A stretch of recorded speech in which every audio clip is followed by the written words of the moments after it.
Welcome to Inspiration Decision number 17. 17, really? Already? My name is Peter Boulay. Thank you very much for tuning in. Got a surprise today. Actually, I'm being kidnapped.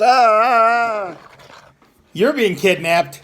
Help! I'm being held hostage by a guy who insists I make a YouTube video. Now what? I'm Nick Francesco. Peter was kind enough to strong arm me into I can't strong arm anyone. into doing an inspiration video. And,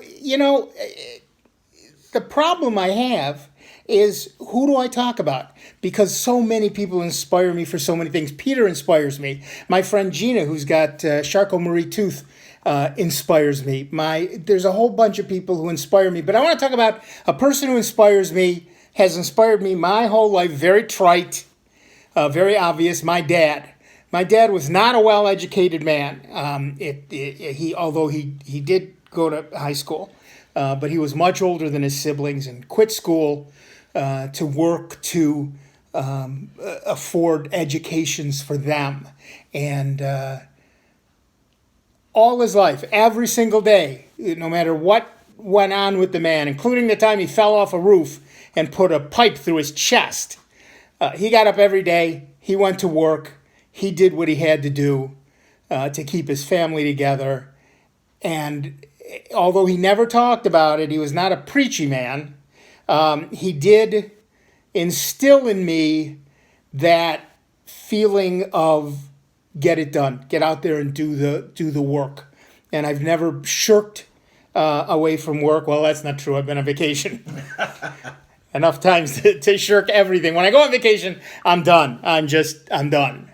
But I'll testify. Don't try to call him. yeah, don't go. When I'm on vacation, phone is off, everything's off. I'm there. But even in retirement, I wake up in the morning and I think I got to do a thing. There's something I should be doing today, and I get that from my dad. And he, like I said, not a super educated man. He was in a what do they call them, CCD camps, back when teenagers building camps for workers across the country, and then he was in the Seabees. Can Do, great group of people, and then he worked multiple jobs over his life in order to provide for his family. He did everything he needed to do every single day, and like I said, he didn't preach, but that rubbed off on me, and I have always appreciated every day I had with the man. And the other thing is, both he and my mother had great senses of humor. The thing I most remember about my family is they laughed.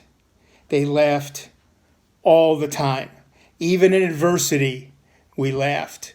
And that rubbed off on me. I find it very hard to not smile. Frowning doesn't come naturally to me.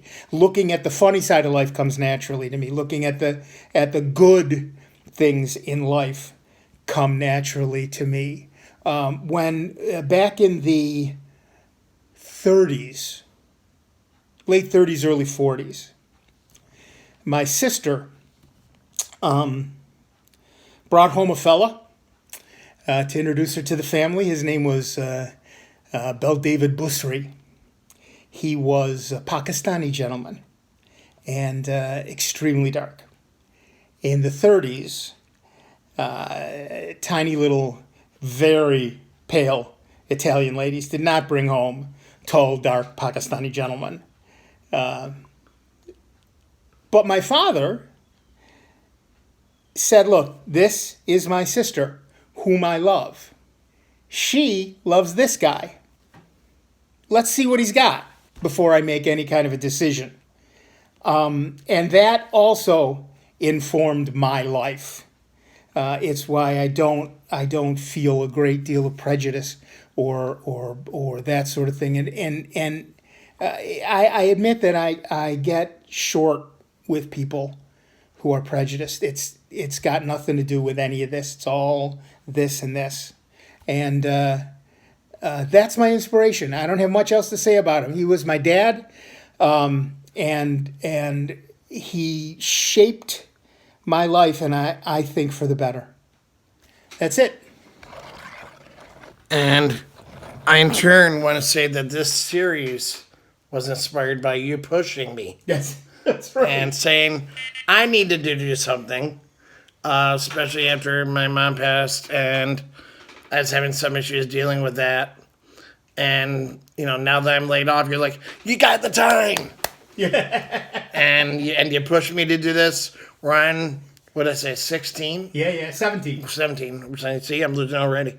And I'm so grateful for that push. So you were right at the beginning of this. I kidnapped you. Yes. Yes, he did. See, I'm right. You're right. Don't ask my wife if that's true, but I'm right now. But, Pete is right. I always remember that. But thank you very much. Thank you. I appreciate you more than you know. Friend. And this has been Inspiration Decision number 17, The Kidnapping of Peter Boulay. Thank you very much for tuning in. And this has been the best one I think we've had. Have a great night. Leave comments. My question, my challenge for you is to go out and make someone laugh today. Go ahead and make someone smile. You could be having the cruddiest day on the planet. It happens to all of us. But you take that minute, you give someone a better glimpse of a day, or try to lift their mood a little bit, it's going to help you. And my other question that I always ask, how are you going to impact someone today? How are you going to inspire someone? Tell me how in the comments. Tell me what you did. Tell him, because he's going to read them. Yes, I am. Thank you very much for everyone. I appreciate you all. Thanks.